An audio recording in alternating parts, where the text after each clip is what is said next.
Hi, and thanks for joining us. And Ray, thanks for having us as always. Subject of today is really to get a head around Pinterest. And I think Pinterest is incredibly interesting. One of the things I love about it is it captures people in between the sort of the awareness and the consideration stage of the customer journey. It's a choice. You've gone to Pinterest because it's not a whim, right? It's something deeper. We want something more from our interaction with Pinterest. We go there with our minds open, deliberately to be inspired. And so that gives Pinterest its power. And I call it in our business a conversion engine, because it's where this intent, where this idea, where this desire to find out something that you're actively looking to purchase transfers into ideas. It transforms into this sort of sets of inspiration. And look, it's a big place, right? If it was a country, it would surpass the United States in size. It's a size of regular about 478 million. It's also like people are much more likely to purchase the things that they've pinned. They're pinning it and it becomes this statement of intent for them. We know that actually it's more effective than other social media platforms. It's about 3 times more effective at converting traffic. And we also know that not all boards and not all pins have got the same appeal or the same converting power. It's a skill, right? It's something that we need to develop and understand. Key to that is how people are engaging with brands' content. That's how we understand how well it transfers, or people can convert viewers into buyers. Like all things, it's not an accident, it's a skill, and it's something that we can develop, and it's something that we can use consumer insights to help us drive and to get better at. So if we know that visitors aren't viewing, sort of saving our pins, it means we're not engaging with them properly. And so our conversion rates are going to be lower, which really kind of begs this big question. How do brands and how do research partners help brands create Pinterest content that's going to appeal better to consumers? When we're thinking about what brands can gain from Pinterest, it's like someone pins one thing, they go on to pin another, and before you know it, they've got a whole board full of really fascinating pins for them as a consumer, which is helping them think about their purchase. For our role as brands, what that's going to do is helps increase brand awareness. It introduces what we're doing to a whole new set of audiences. It's also going to help increase the levels of traffic that we're getting back to our website. We know from the work that we've done that if you create engaging, stimulating pins, it stimulates this desire to buy. People click through to the pin and then it goes onto the website. That's the heart of what we think about as this kind of conversion engine. We're converting people who are just browsing into buyers. Like Pinterest visitors are more likely to buy what they see on Pinterest than they are through other social media sources. The leads the visitors to the source of the things that they want. It's very direct. So instead of sort of trying to find your way through a big morass of social media or search, you see exactly what you want and it takes you straight through to where it is you're trying to get to. It takes you straight through to the item you're interested in. Also gives you an opportunity to engage with other Pinterest users. People are sharing the things that they love, which helps you understand how, what they're interested in, but also amplifies through word of mouth and through these shared pins, your content gets a chance to be seen by other people. It gives you a chance to make more personalized offers that you learn from Pinterest, the analytics you can get out of it, and actually the more qualitative rich insights that you can get from analyzing it properly help you understand what the trends are happening, and you can see what visitors are inspired by and what they're influenced by. For example, it can be the devices that you use, the way that you position your products and your services all help shape. And what it all builds up to is a better customer experience. So Pinterest analytics provides clues that help you understand visitors' motivations, their goals, their influences, what the pain points are. And then when you start looking at it more qualitatively, you understand how all of this fits into the context of people's lives. The goal is you use insights from Pinterest to help you understand how to use Pinterest in a more effective way, but also actually how to understand consumers outside of Pinterest more generally. And now I'll hand over to Sky to sort of talk through how we go about doing some of these things. So the problem is how can you spot meaningful trends? And according to a recent McKinsey report titled The Quickening, the pandemic has compressed trends that usually took a few years to only lasting a few months. And social media is behind the condensing of these trends. Now more than ever, it's critical that you understand your audience and your customer journey. What are consumers looking for online? Where are they in their decision process? What's holding them back from making a purchase? And what are the hottest trends in your space? And how can you react quickly enough to those trends before they change again? Dozens of companies claim they can answer these questions for you, relying solely on key search terms and AI. And every quarter we evaluate many of these tools. And at this point, we're just not convinced these tools can answer these questions. We believe that only real humans can spot nuances and meaningful trends. AI can group images together aesthetically, perhaps by color, like the ones you see here, but it can't tell you what the groups mean. And the same applies to key search terms. You need a human touch for deeper understanding. The pandemic's lockdown, the shelter in place, or just a general lack of being able to do anything outside one's home led many people to look at their homes in a new, harsh light. People immediately started wishing their homes were just a little or maybe a whole lot different. Pinterest monthly views during the pandemic spiked as people sought inspiration for their renovation projects, and consumers could easily order many of those items directly from Pinterest, at least in some markets. I would love to know what percentage of households had a round mirror before the pandemic and how many have one now, because pins of round mirrors are everywhere on Pinterest. And now that we are completely crawling out of the pandemic, there is some thought people want unique items for their home. And Pinterest has some ideas on what those things are based on a handful of emerging search terms that visitors have been typing in lately. For example, they predict interest in massage rooms, luxury cat and dog rooms, and biophilic interiors incorporating nature. So for this project, we wanted to see if those trends are in fact materializing in what do-it-yourselfers are pinning on their boards in Pinterest, or is there a disconnect between what do-it-yourselfers want and what the market is offering? We also wanted to create a systematic way to help other industry segments identify product trends and better understand how their target customers are being influenced. So let's dive in. So first, we explored the topic of home decor on Pinterest.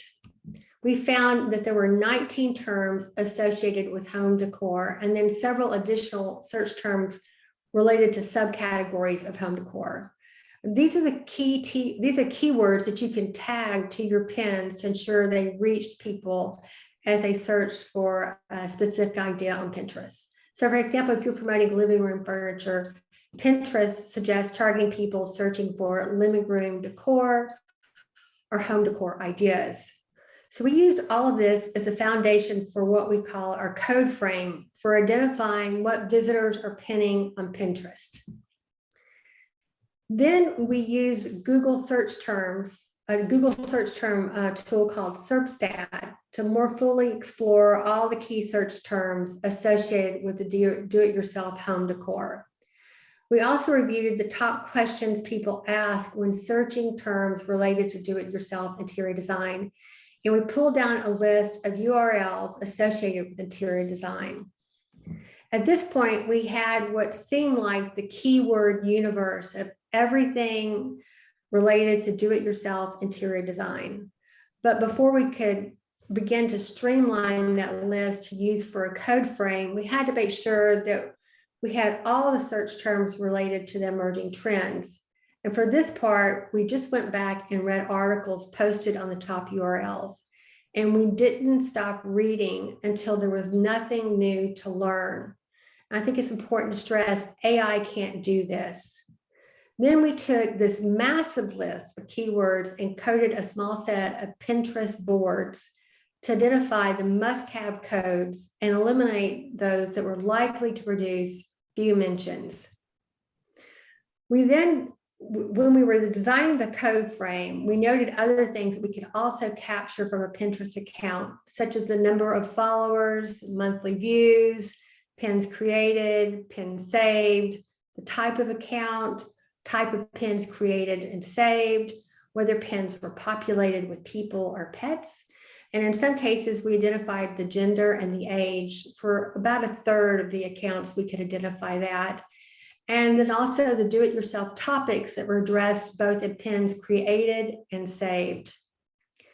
We also noted various types of Pinterest accounts in the do-it-yourself interior space, including brands providing inspiration and links to their products, like B&Q, Wayfair, and Crate and Barrel, interior designers making interior spaces functional, safe, and beautiful, bloggers, many who utilize affiliate programs and earn commissions by referring sales to brands and design magazines was also the last one we used. Mostly the design magazine we looked at had both hard copy and online presence, such as Architectural Digest and House Beautiful. But we also looked at design magazines that only had an online presence, such as Domino. These creators form what we think of as the market, and visitors share inspiration, ideas, and pins of their renovation, their decorating projects, whether it's in progress or before and after. These do-it-yourselfers, we consider them the consumers.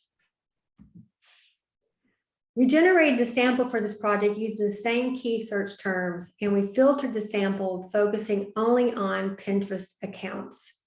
This effort produced roughly 400 accounts, which we were pleasantly surprised. The list included a really good mix of boards representing the market segments that we mentioned in the previous slide, but also individual do-it-yourself accounts, including a do-it-yourself account with only 2 pins and 1 follower.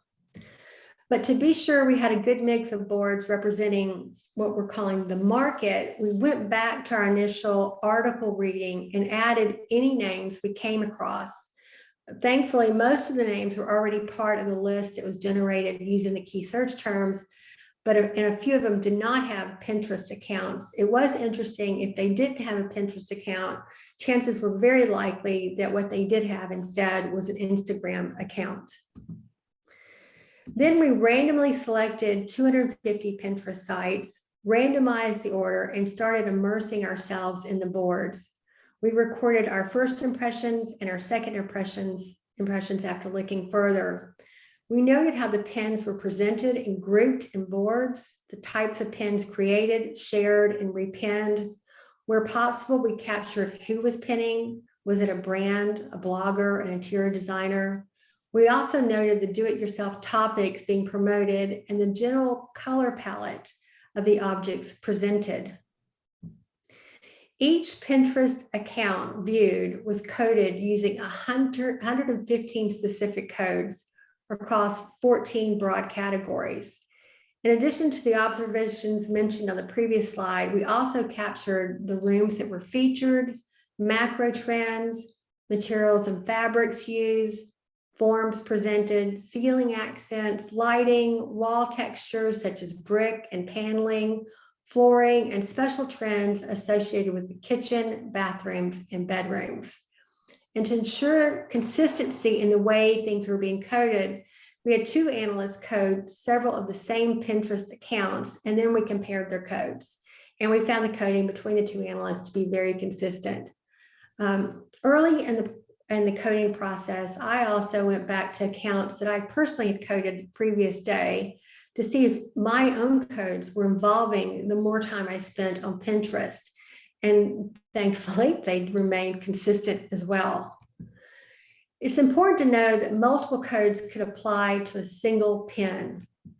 Our general approach was to first code the easy things, like the number of followers, the monthly views, the type of poster.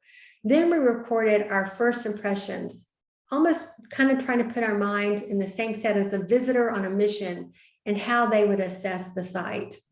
Then we looked at pins created and pins shared. If an account had separate boards with groups of pins, like for the kitchen or for the living room, we looked at the pins at each board related to home decor. The minute we caught ourselves, for lack of a better way of describing it, but kind of leaning into the screen where we're actually trying to find more, that was our signal that it was time to move on, and that really we had replicated at most what a visitor would do on a mission to see things too. So once the data was coded, we reviewed the results to make sense of it all. We looked for patterns in the data, and we cut the data various ways, including by type of poster, the age, gender, And then we began to build a story and identify areas for further qualitative analysis. Most importantly, could we answer the question we set out to answer in the beginning? Are the trends Pinterest is predicting in the do-it-yourself space coming to fruition in terms of what do-it-yourselfers are pinning? When we cut the data by the type of poster, it became immediately apparent that there was a big disconnect in terms of the pins and the pins the market is creating on Pinterest and what do-it-yourselfers want, which is the topic of a report we're happy to share with you if you're interested. This disconnect is a red flag that in several instances, the market is not creating engaging pins, and therefore those strong conversion rates that we mentioned at the beginning of this presentation are not going to happen. When we were coding the data going on from one Pinterest account to the next, this disconnect was not apparent. So when we were in the midst of coding, we did not see this disconnect. We were at that point literally drowning in visuals. It was not enough to just spend hours in front of the Pinterest boards to get a sense of the engaging pins. It was only after we crunched the coded boards that this disconnect became apparent. The good news is we were also able to answer a question about how to create engaging pins. I hope you have a better sense of how we use the visual immersion and a hefty code frame to help marketers create engaging pins on Pinterest. Pins that are shared, repinned, and ultimately lead to consumer purchases. Thank you for your time. We look forward to answering some questions.